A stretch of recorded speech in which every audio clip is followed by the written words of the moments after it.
So today we are looking at your responses and looking at how you responded versus the model answers, okay? So I'm not expecting you guys, as usual, I'm not expecting you to copy, like to do exactly what the model answers say. I'm just expecting, like, you put your own spin on it, obviously, but I'm looking at it for structure, I'm looking at it for whether it is cohesive, whether all of your points are matching up with the initial statement which you claim is your overall effect. Make sense? So, who wants me to work through their extract too? If no one else wants to, then you can do mine first. Cool. So, Jamaican Inn. Okay, so let's quickly read their response. This response. The overall effect of the language creates an image of the weather's strength and ferocity. The coach is clearly no match for the tremendous power of the wind. The writer's use of the verb shaking refers to the coach's movement that is violently swaying side to side in an uncontrollable manner due to the wind. Additionally, it emphasizes the brute strength of the wind. It's almost as the wind is determined to cause as much damage. I think they're supposed to say it's almost as if the wind is determined to cause as much damage as possible to the coach and the people inside. Secondly, the writer likens the coach's movements to a drunken man. The writer's use of the simile refers to the violent and jerky motions of the coach. Furthermore, it suggests that the coach driver is struggling to control the coach. It's clear that the heavy carriage isn't safe for the sheer power of the wind. Lastly, the writer describes that the coach creaked and groaned. The writer's use of the verbs refers to the unpleasant sounds the coach's wheels are making as it struggles to navigate the turbulent weather. Moreover, it creates an image of the coach being close to giving up. It is clearly not strong enough to withstand such brutal weather. What we've got here is they have looked at the quotes, shaking the coach. That was their first quote. Their second quote was a drunken man. And the last one was creaked and groaned. And they said their overall effects creates an image of the weather's strength and ferocity. The coach is clearly no match for the tremendous power of the wind. So, I'm going to, all the comments I'm going to leave for you, Rowan, I'm going to put in curly brackets. I'll send this to you all in the chat. The overall effect of the Okay. paragraph displays the weather's ferocity as it beats down on an unfortunate carriage. So great, we've got,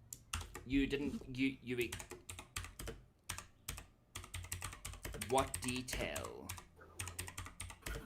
of the weather, of the wind, is being explored. Okay? Now, something you would have noticed is that they talk here about the tremendous power of the wind, but that's not necessary to say. It's just the effect. So adding almost the effect of that image. So it might help. Okay.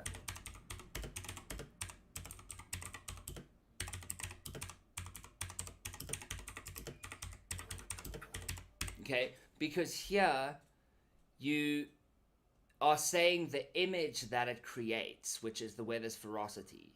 Okay? But what is the effect that it has? And you do probably carry it through you do address that later on, so you don't have to address it here. Firstly, he describes the swaying of the carriage as that of a drunken man. Great. The simile denotes the carriage stumbling across. Okay, so great, you have mentioned simile. So imagine if I knew how to highlight.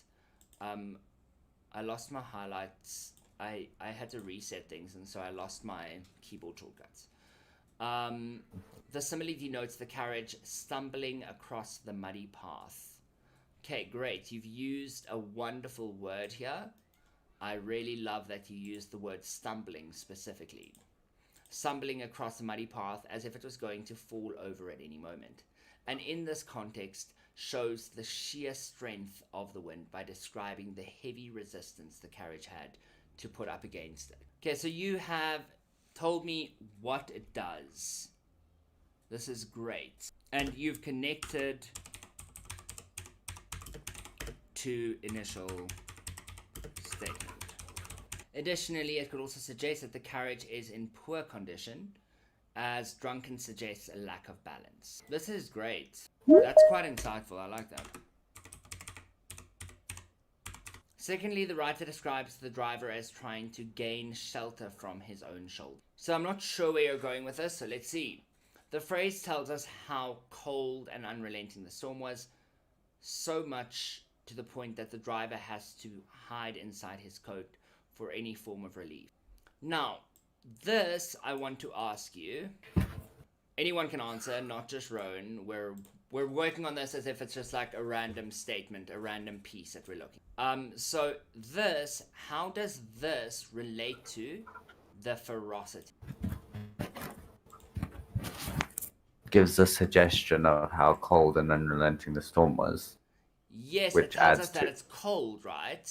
But cold doesn't necessarily mean ferocious. Fair enough. The image that you are showing here is the image of it being intense. Maybe intensity is being explored here. But in terms of this quote, I don't know if your quote fully supports your statement. But let's continue. Okay. Moreover, this phrase adds a sense of sullenness to the piece by displaying how miserable the storm is making the passenger. That quote doesn't really relate to my topic sentence. Lastly, the writer uses the phrase, the countryside was hopelessly obscured, to accentuate the intensity of the rain. Don't ask why I chose that one either. That was the one I was most worried about. Again, it's not showing this ferocity. So something that could be a good tool for you is if you say that your overall effect of something is whatever, then as you're deciding what your quotes are, you ask yourself, does this show ferocity? And how? Okay. Does that make sense? Okay. Yeah. Lastly, the writer uses the phrase, the countryside was hopelessly obscured, to accentuate the intensity of the rain. In this context, the word hopelessly gives a sense that the rain has an almost ridiculous severity. I like it, due to the very strong connotations surrounding the word, and works to further emphasize the storm's strength. So while it's not perfect, it is not bad, and you did explain it. It is an acceptable image. So you got 2 right. You tried with this one. So I think I'm just going to give everyone a mark out of 10 for their piece, because I can't use like the actual rubric for this because it's not the whole thing. But for the piece, in terms of content and the way you wrote it, I will give you a 7. Okay. If you had chosen a better quote for this one, you would have gotten a 9. Okay. Okay. If I was just marking this part is a 10 out of 10. Okay. Okay. Okay, who wants me to do their piece? You can do mine. Sorry, I was just saying I have to go to art now. Oh, I'm sorry, Kai. I should have done your piece first then. I didn't realize you had art today. Okay, who said I can do this? You can do mine. Okay. I thought we were doing... Oh, sorry. I thought we were doing Amelie's Writer's Effect 2. Oh, we're doing... I'm doing, like... We did your Writer's Effect 2. Now we're going to do Amelie's Writer's Effect 3. And then... Oh, I see. Just so that I make sure that I go through each one at least once. And then we can go back. Okay, so from Scary Monsters and Super Freaks by Dom Jolly, I just want to read the piece. The lake was rough, very rough, and my little boat and I started to be tossed about quite violently. I looked up at the steep sides of the valley that towered up high above the dark water, and I felt very, very tiny in my little vessel. I gunned the engine, and the boat speeded up, jumping fast across endless advancing walls of enemy waves. About 10 minutes in, and the lake got even rougher. Huge waves battered the front of the boat, and I was forced to slow right down. The clouds above me darkened, and the boat started to be chucked about like a piece of driftwood. To my right, the landscape looked rather nightmarish. Back in 2003, a huge fire laid waste to the forest, leaving the stark grey rock littered with the burnt skeletons of dead trees. The cliffs loomed over me like predatory giants. Okay, so what we've got here, let's see what you have said. Yeah, let me read the model response first. Their quotes, or actually let me just read your quote, your things. I just wanted to, yeah. The overall effect of the language creates an image of the environment being a hostile, ravenous beast, hungry for the desperate man and its insignificant. I like that. That's very colorful the way you phrase that. The endless advancing of enemy waves emphasizes the hostile nature of the lake, encaging the terrified man on his boat. Okay. The word advancing denotes a purposeful movement forward, additionally adding to the image of the ravenous lake and its waves advancing towards its prey. So let's quickly look at that. So the endless advancing of enemy waves emphasizes the hostile nature of the lake. I don't know if it's the word advancing that is creating that entirely. They are moving forward, but if you're going to use this quotation, okay, and I think it's a really great quotation to use, this is probably one I would have used as well. If you're going to use this quotation, it's a hostile environment. So what is a hostile environment? Anyone know? It's an unfriendly environment. It's an unfriendly environment. So how do you know that the environment is unfriendly? Is it because the waves are advancing, or is it because the waves are described as being enemies? And so the endless advancing of enemy waves is actually a metaphor which compares the waves to an enemy like an army. So I should rather have used enemies. Well, you should have explained this one, the zooming in might have been better. I would have probably said enemy is what you should have zoned in on. And you could have even zoomed in on advancing and enemy. But it was very, very important here to mention the metaphor, because the whole point of the sentence is the metaphor.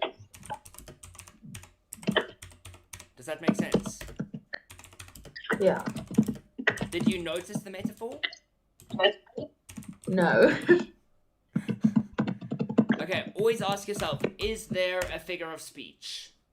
Okay. Figures of speech are really, really helpful and important. I think I actually have a great resource for you guys. Let me just quickly add that to my to-do list to send that to you, okay? Okay, so do you see what I mean there? Like, you're kind of missing the point. Yes, I saw it now, yeah.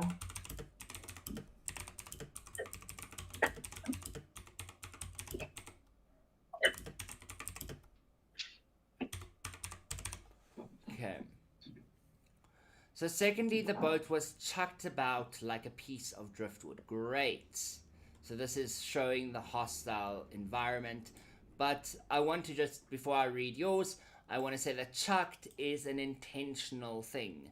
And if we're showing that hostility, a very big part of hostility, okay, cool, Rowan. A very big part of hostility is how intentional it is. Does that make sense? Yeah. So this highlights the beast-like environment and creates an image of a predator playing with its prey. Good, so you've got the image it creates. The word chucked is used denotatively. Okay, this use. What do you mean by that? What do you think it means to say it is used denotatively? It is used in the writer doesn't use it figuratively. So the boat is actually being flung. Or is it just not something you would ever say? A better thing to say is the word chucked is used literally. Okay? Okay. Instead of figuratively, but I still disagree Yeah, with you. that makes Because the word chucked itself is personifying. If we are going with the fact that the environment is hostile, we are personifying the waves as doing this thing on purpose. okay. So if I say saying chucked about like a piece of driftwood, okay, it has this intentional vibe to it, and so it is. I don't know if I would go so far as to say that it is personification, but it is definitely a metaphor. This whole piece is metaphorical, in the way that they talk about the environment, because this chucked is intentional. So you say the word chucked is, so we'll say literal, additionally adding to an image of a flinging boat and a desperate man. You're close to getting it, but if we were to make this better, I would say the word chucked is used to show the literal flinging of the boat and desperate man. Use the word literal, Rob. Okay. Okay. Okay. If you want to use do it that way, but another thing we could do, okay, this is something that would be nice, is you could say the word chucked denotes intentionally throwing or flinging the boat and desperate man around, which Okay. Yes, that sounds intentionally better. and forcefully, which adds to the metaphor. Do you see that, Okay. of the environment being like a hostile, ravenous beast, like you said in the beginning? Yeah. Okay. Okay, let's see. Chuck is more of a nonchalant word. I mean, like, yeah, if I chuck my washing on the floor, so perhaps it creates it shows the power. Chucked is an action, right? Okay, yeah. So how effortless it was. So it shows the strength.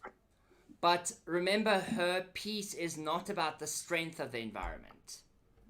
Her piece is her writer's effect is about the hostility of the environment. So everything she needs to say needs to line up with that hostility. So yes, we can talk about the nonchalance and stuff like that, but we need to talk about this hostility. What makes it hostile? And so that's why I put that spin on that quote. Do you see what I mean? But I want to just point out here, do you see how, like, we can interpret the quotes in different ways? And however we interpret it doesn't really matter as long as we're explaining it properly.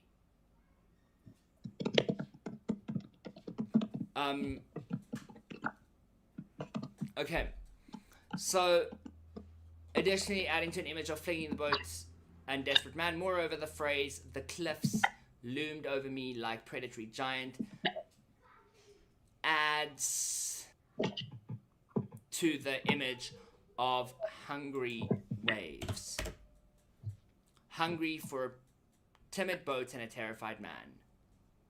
The word loomed creates an ominous and possessive feeling, danger being close by. This all additionally adds to the image of a hostile, brutal environment. I would think that I think you should remove this word additionally. I don't know how to. Okay.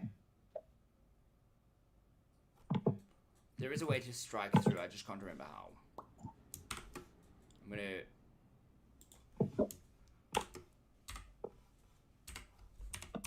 Do you understand why I say remove?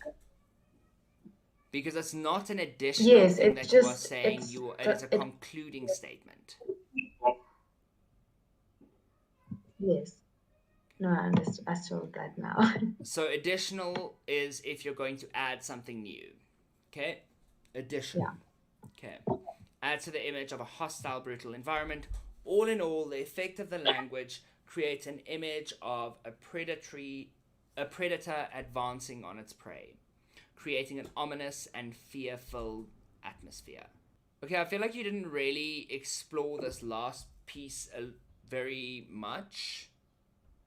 I'm going to give you a 6 for this, but I really feel like Rowan, you have the potential for a 10. Okay, cool. Okay. Yes, but And it's not even that potential is. Yeah, sorry. I said the last quote I didn't explore at all. Yeah. Like it's not that okay. you Cool. are even far away from that potential. That's what this feedback is about. It's about helping you get to that 10. Yes. Okay. Let's see who we've got next. You can do my extract 4. Cool. Okay, that's extract 1, this is extract 2, this is extract 3, and this is extract 4. Okay, I'm just gonna sort out the spacing and stuff quickly. The fact that my computer was so easily able to recognize your handwriting is actually really impressive. I literally thought it was a font. I thought it was a handwriting font. Oh, no. So well done. You've got great handwriting. Thank you. And I'm left-handed. Oh wow. Yeah. My daughter's left-handed. My son might be. He's ambidextrous. And so, he just writes with whatever hand he feels like that day.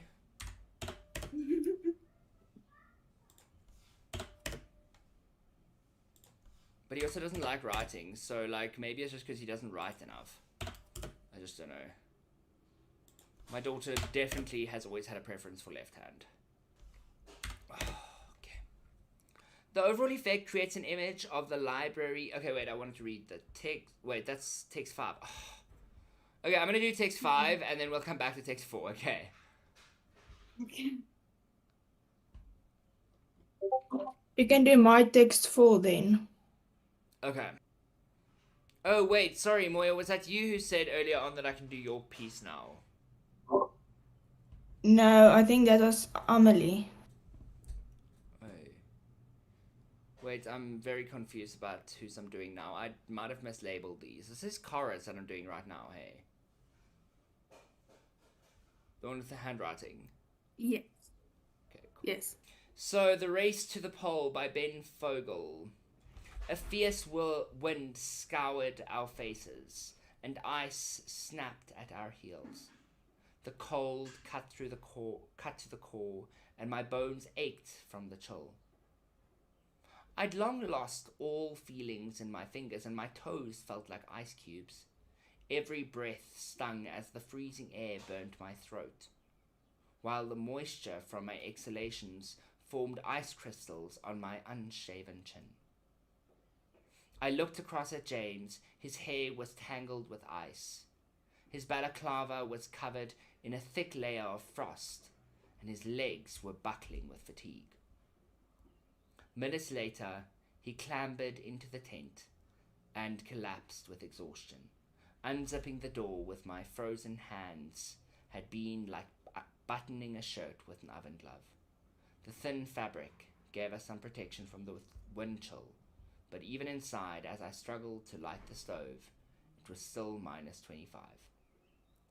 So the overall effect creates an image of the speaker. Oh my gosh, now I'm reading text 4. Okay, who did I say I'm going to do their text 4? Moya. Yeah. More, I'm going to do your text 4 then quickly. Sorry, I will come back to you just now, Kara. No worries. I'm just going to read extract 5 and then work with this one that I've got right in front of me, and then I will try figure out where I said that other one, because my brain is just doing too many things at the moment. So, from The Dress Shop of Dreams by Mena van Praag. When Walt sneaked through the door under his father's arm, he let out a gasp of delight. He had stepped into a kingdom, an oak labyrinth of bookshelves, corridors, and canyons of literature beckoning him, whispering enchanting words Walt had never heard before. The air was smoky with the scent of leather, ink, and paper, caramel rich and citrus sharp. Walt stuck out his small tongue to taste this new flavor and grinned, sticky with excitement. And he knew, all of a sudden and deep in his soul, that this was a place he belonged more than any other. Yeah, I have switched so many times, I'm sorry. So the overall effect creates an image of the library being a magical and wonderful place that the speaker feels is like another world. Thanks for telling me. Okay. The overall effect of the language creates an image of the speaker and his team struggling to navigate... No, that's not the right one. The overall effect of the language creates an image of the library being a magical place of wonder, almost if the speaker has entered somewhere otherworldly. Okay? So, you said the overall effect creates an image of the library being a magical and wonderful place that the speaker feels is like another world. I think that's great. You do capture the idea. I like it. Firstly, the writer compares the library to an Uela library. Did I get that right? Wait. An oak. Labyrinth. That's not supposed to be a library. That's supposed to be oak labyrinth. Sorry. So I'm gonna no, fix that. it's not your fault. It's the recognition. Oh no, I put it in wrong by accident. Oh. The writer's use of the metaphor refers to the library's huge size and the overwhelming amount of books in it. Okay, so here I would probably add, just to clarify, suggesting that it is like a maze that you can get lost in. Okay? Does everyone agree with that? Yeah. And I also Yeah, want I to think say that this also creates almost like, you don't have to add this, but this does create some like magical imagery. Labyrinth are not common things, but they're often used in mythology and things like that. Furthermore, it refers to how the library feels like a maze, which suggests that exploring the library feels like an adventure of the writer. Okay, never mind, you said it. Exploring the library feels like an adventure to the writer, and that he is excited to be exploring it. Yeah, I mean, this is perfect. This is perfect. Secondly, the writer describes the shelves of books as canyons. The writer's use of imagery refers to the almost endless amount of books, as well as likening the shelves to cliffs. Okay, so the writer describes the shelves of books as canyons. What is the quote, though, that you're looking at? It is after the oak labyrinth of bookshelves, corridors, and canyons of literature. So you're going to use the quotation, canyons of literature. and this could do some embedding, but this is fine. Like, it's not that it's not embedded, it just could be phrased in a better way. Not that it's wrong, it's just I always give you guys ways that you can do better. I just feel like every time I give you feedback, you need to be able to like actually say, okay, this is how I could have improved, instead of you saying, am I the most clever person that ever existed? Like my kids. It's really hard to keep my kids from having big heads. Like, they are intelligent and they're really good at things, but like, they mustn't think that they're the most intelligent people in the world.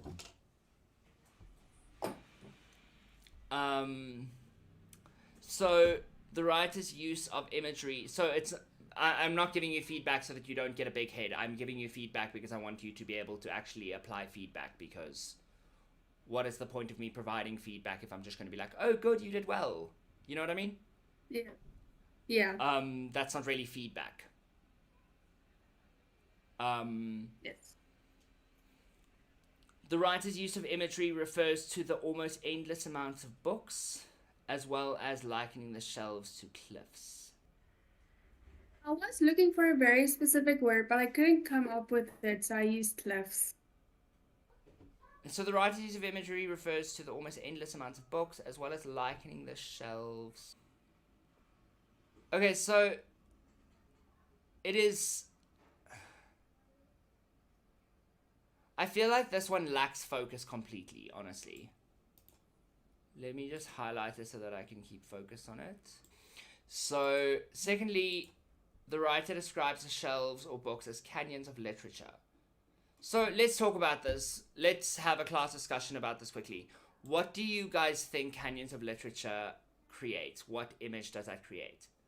And does it link up with this magical and wonderful place?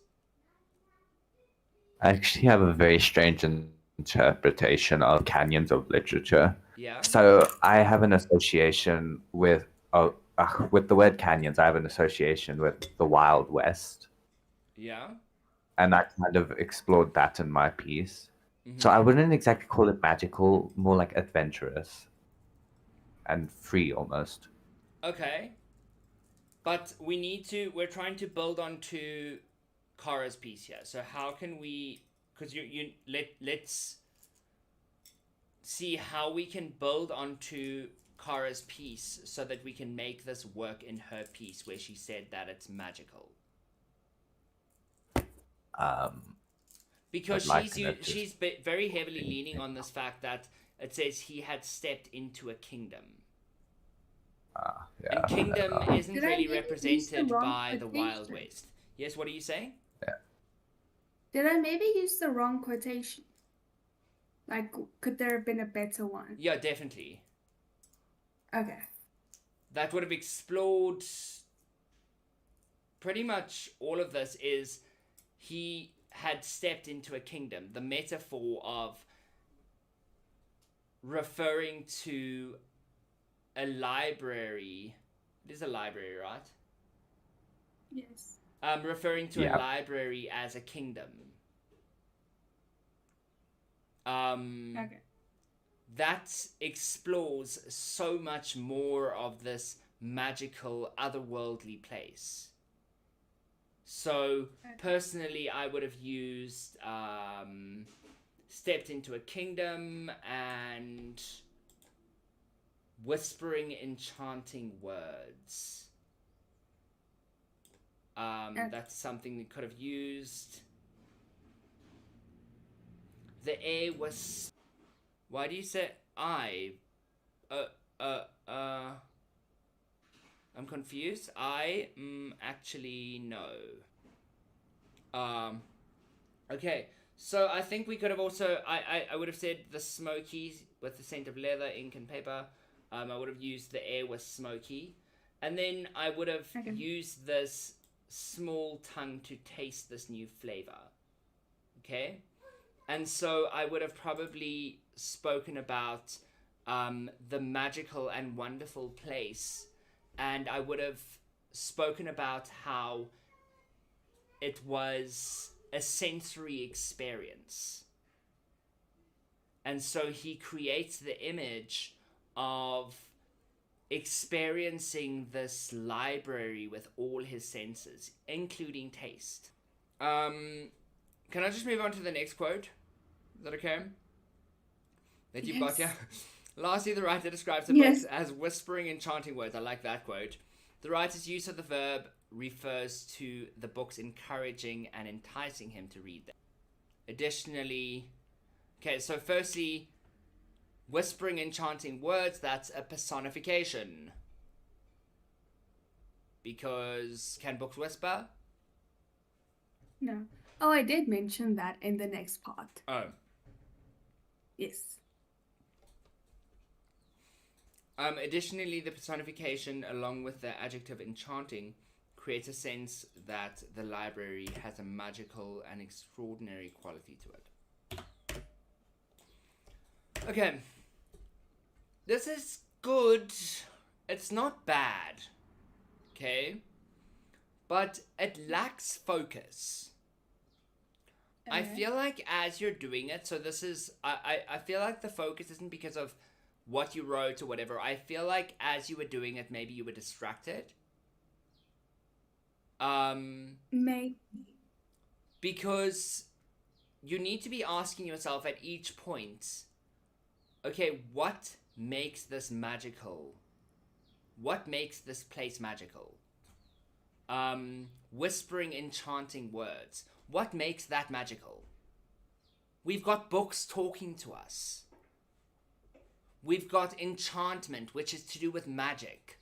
The word enchanting is to do with magic. Like you said here. But something that is a bit of a challenge for me in terms of your structure is the way that you're exploring the ideas. Okay? Okay. The book's encouraging and enticing him to read them. Okay? So you're telling me literally what this means. Okay? Mhm. Which creates a sense of. That's what I want. Yeah, I did struggle with it, Rowan. Yeah, I do agree, Roan. This was the most difficult piece you had to do. Additionally, the personification along with the adjective. If you're going to say additionally, you need to add new information, but you can't be Okay. adding new information before you've added like the initial information. This part, I mean, I'm gonna go with it. It's not perfect, but it's not bad. Like it's probably a 7. Okay, 7 out of 10. That's much better than I was expecting. It's just, it has so much potential, but you actually remind me a lot of myself when I'm feeling distracted and I write something. It has elements of what I want, but it doesn't actually carry my thoughts across. Do you know what I mean? Yes.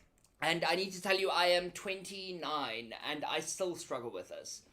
Like, sometimes I just, even after trying multiple times, I eventually just put it in ChatGPT. I'm like, just put this in point form for me, so that I can restructure it. Because even after I've written it, I can't put it back into point form if I'm struggling through the thing. Oh, that makes sense, Rowan. But the thing is, you can see from his experience, from the writer's experience, that it is a whimsical experience. Like, I also, like, I really do find libraries to be magical and whimsical places. Or not really libraries. I don't really connect with any libraries. but I definitely do connect with like bookstores.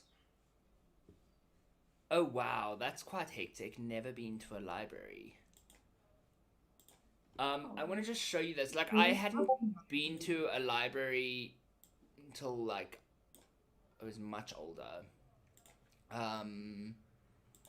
So this is what I'm thinking of when I think of a library like this. This is my favorite bookstore. So, like, you go in, this is, like, the books are, like, all the way to the ceiling. The little kiddie section. So there's, like, this little pathway here. There's a windmill. Oh my word, that's such a pretty town. It is. Um, That's like Wow. musical for me. Yeah, so this is what I think of when I think of, like, a bookstore. Think of, like, a library. Because it's kind of like a library. And then, so you've got, this is your bookstore. Now that I know I wasn't sharing my screen. This is the outside of the bookstore. And the books are all the way to the ceiling. It's like a little kiddie section.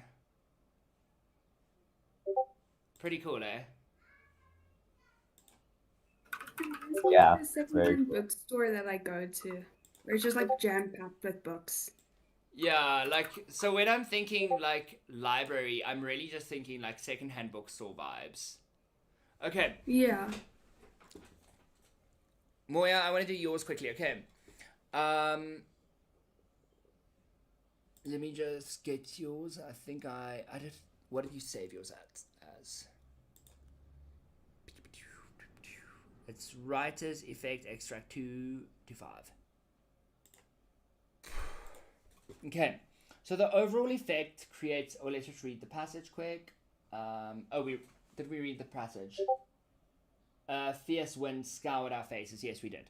The overall effect creates an image of the speaker's experience of the hypothermic temperatures he and James are exposed to. The speaker begins by saying the cold cut through to the core. By using the word cut, the writer expresses the extreme cold. I don't think the word claims is correct. You can say that an image is created of the coldness being like a knife cutting through to the bone. Next, it is said that every breath stung. Okay, so next, not quite what I would use, but because it's not like directly next. Next is it is said that every breath stung. Again, this phrase expresses the unbearable cold all around them. So now it's not just a knife, but a sting is like if you are stung by something, it is harming you, it is hitting you. Hitting is also stingy. The phrase illustrates that with each inhalation is in inhalation excruciating pain is experienced. It's not necessarily excruciating. That might be a little bit much. Then lastly, a simile is used unzipping the door with my frozen hands had been like buttoning a shirt with an oven glove. Unbuttoning a shirt or buttoning a shirt with an oven glove. This indicates how the extreme cold hindered their ability to move around and perform basic functions such as zipping up a tent. It caused everything to go numb.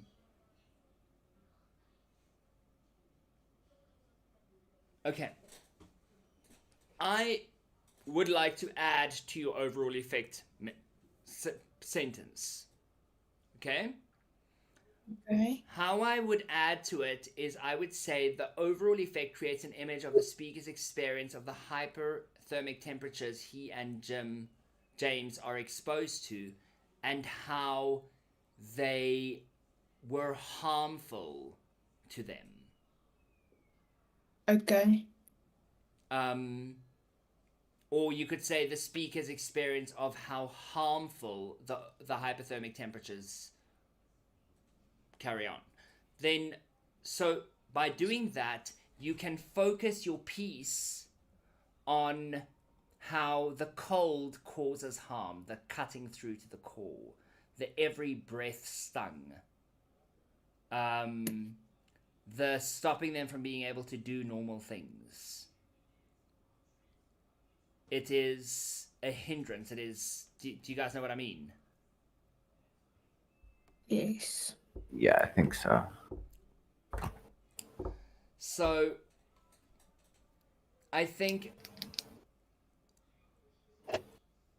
But it's not bad. Like, I would give it probably a 7, maybe even an 8. Yes, out of all the extracts, this one was the most difficult for me. Okay. Well, I think you did really well. I just do think that it lacks specificity. If you could be more specific in your pieces, it would really benefit you. Yes. Does that make sense? Yes. Okay. Thank you. So what I would like you guys to do for me for our next lesson is you will notice, let me just open the Writer's Effect workbook. You will see, and here section 2. Okay. I would like you to complete these full writer's effects, these 2 of them, in section 2. Section 2. Okay. Is that cool? Next week we are moving on to I will be giving you guys feedback, but feedback on this is going to be written feedback. I will post it. I'm going to create the tasks on Google Classroom, and I'm going to give you written feedback, okay? And if you want specific feedback on any of your pieces that you submitted for me now, tell me and I will give you written feedback on that as well. Okay. I'm going to just try give you all written feedback, but if I don't get to it, just remind me, okay? All right. So we're doing those 2 full ones for homework. Yes, you're doing the 2 Are we full doing- ones for homework. Okay, cool. I'm just busy looking quickly for our outline of where we're going. Okay, so next week we are starting with summary writing. Okay. So we're going to start with, next week I'm going to explain the process, I'm going to go through some examples, and I'm going to assign some summary writing from past papers for you. And then the week after that, we're going to continue with our summary writing, and I'm going to give you some feedback on your homework, and I've got like a little summary workbook that we're going to go through. And then the last week of August, we're going to do a deep dive into the different types of texts. Okay. And how to, like, we're basically going to look at a bunch of exams, and we're going to see, okay, which text types did they cover, and how do we address each of those text types? Okay. Okay. So we're going to Alright. literally just look through every exam that has come through in the last couple of years, and how we can address that. Cool. Okay. Bye, guys. Bye, everyone.